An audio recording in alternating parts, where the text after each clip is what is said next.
The aim of this lesson is for you, the employee, to be fully aware of how to maintain and improve safety in the workplace and reduce accidents and injuries. By the end of the session, you will be able to explain the responsibility of both the employer and employee under the relevant regulation. State the correct procedure when reporting an accident. Explain the importance of different types of personal protective equipment. And define what is the control of substances hazardous to health.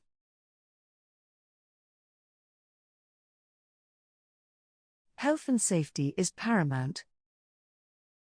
It's not just a set of rules. It's about keeping each one of us safe. Whether you're the boss or part of the team, we all share the responsibility. The key recommendation is to proactively avoid accidents.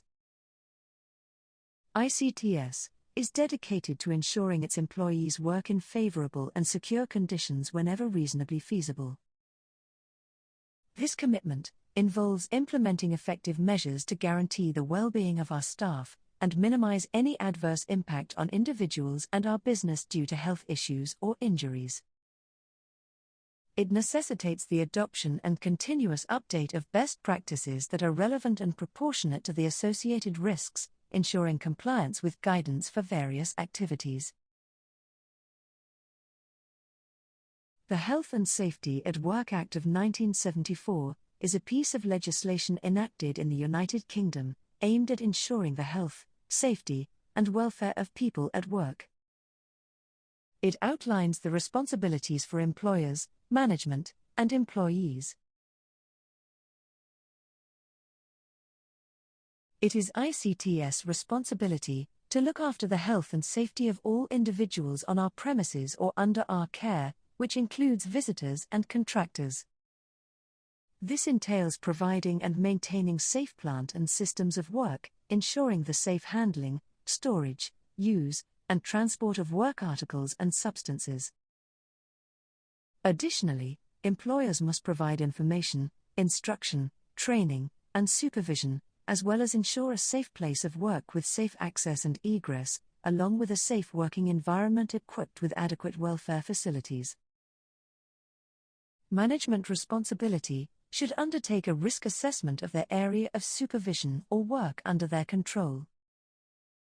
Through instruction and training, ensure the correct to use and wear all personal protective clothing as required.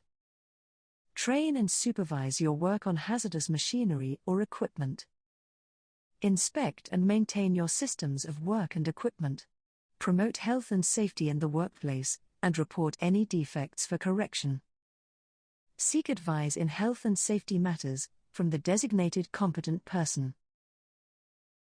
As indicated in Section 7, it shall be responsibility of every employee while at work to take reasonable care of their own safety and the safety of those about them who may be affected by their acts or omissions, and to cooperate with their employer as necessary, to enable their employer to comply with their duties under the Act.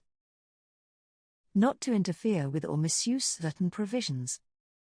It is an offence for anyone to recklessly interfere with or misuse anything provided in the interests of safety, health or welfare. Let's now define what an accident is. It's an unplanned or uncontrolled event that has led to, or could have, caused injury to persons, damage to property, or other loss. Now, when it comes to accident prevention, it's largely about applying common sense. You see, most accidents occur due to human error and failure to follow rules. It's essential to be vigilant and proactive in identifying potential hazards, so take a moment to look around you.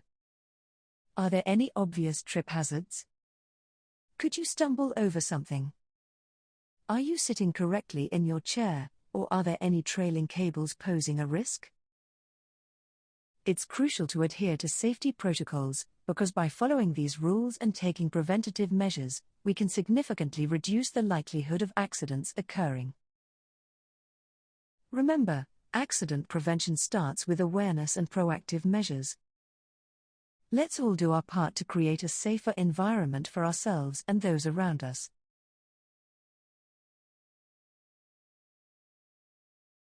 It is crucial to report all accidents, even if there are no injuries. Near misses should also be reported to prevent similar incidents that could result in harm. Management must be notified as soon as possible, ideally on the day of the accident, or as soon as reasonably practical. An assigned competent individual must conduct an investigation when necessary. Do you know where to find the accident book, or how to report an accident? This could be through a physical book or a safety management system, such as a dashboard or app. It is imperative that we report accidents and near-miss incidents to determine how the accident occurred, why it happened, and what measures can be taken to prevent recurrence. Remember, while nobody may have been injured this time, someone could be injured or even killed in the future. Let's discuss first aid procedures. To begin with, it's crucial to be aware of the locations of the nearest first aid kits at all times. You never know when they might be needed. Now, consider a situation where you encounter an unconscious individual while carrying out your responsibilities. What action would you take? Click on one of the provided options.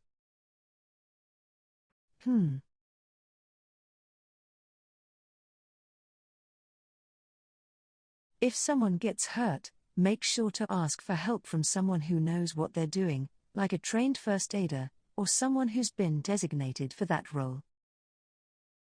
If you come across someone who's unconscious, don't try to move them unless they're in immediate danger.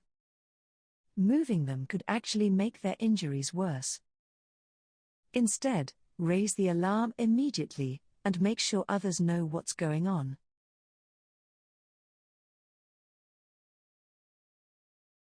Personal protective equipment, or PPE, refers to any gear designed to be worn or held by workers to safeguard them from various risks while performing their job duties.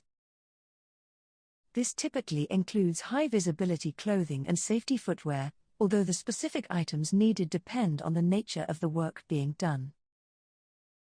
For instance, safety footwear is mandatory if instructed by a supervisor or outlined in a health and safety risk assessment. Gloves and safety goggles should be worn as necessary for the task at hand, while a bump cap may be required in environments where head injuries are possible, such as underneath aircraft or while patrolling in basement areas. Additionally, wet weather clothing and gear suitable for cold conditions should be worn when appropriate, such as in cold weather or in cold chilling units, like those found in airline catering units. It is the responsibility of the employer to ensure that all provided PPE is used and maintained correctly. Employees, on the other hand, are accountable for using the provided personal protective equipment properly and in line with the training and instructions they receive. This adherence to proper usage is crucial for maintaining workplace safety.